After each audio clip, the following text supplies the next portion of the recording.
Tíre a tá scéal agam scéal fi mar chéile. Well, bhí an éiad áram, cén fáil.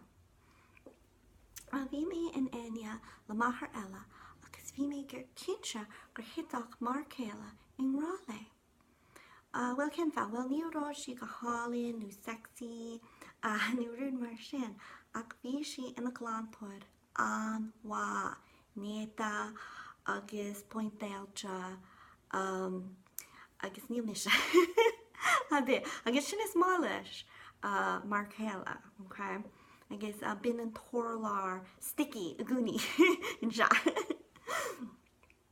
Well, Cookie seo hin haéis an efrin a tháinig sí an seo leis a seachtar glán. Agus bhí si ag cáint bhí glána. Agus bhí éiad áram. Bhí mar chéile in seo freisin agus bhí sé ag cloistal, okay? Agus dúirt sí lumsa, oh, Kate, I just couldn't go to bed with a single dish in this thing. I guess, so our new, bhí mé cinse gur hit mar chéile in rá, woman of his dreams, ceir go leor. Ach, well, in sin, bhí scéal eile eici. Duine si scéal rin, scéal fi glána, scéal beagán í neisteach. So rud amháin, tá muid inar ganaí I bhfasach desert, okay? Alright, so seo an scéal, okay, so lá amháin tháinig si láirt beag so siomra sitse, ceir go leor, little lizard, okay? Agus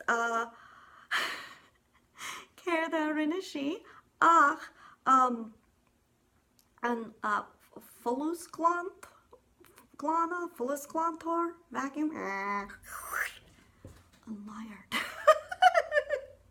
Agus bhí mé ag breanú mar chéile, bhí sé ag cloistal, agus, bhí uafas or no, I mean, it's like, agus,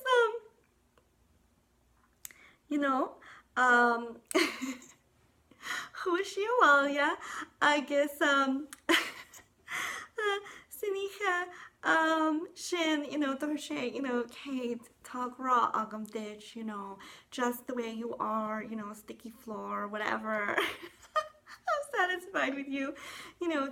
Beginning go sé in America and fullus glána and láirt.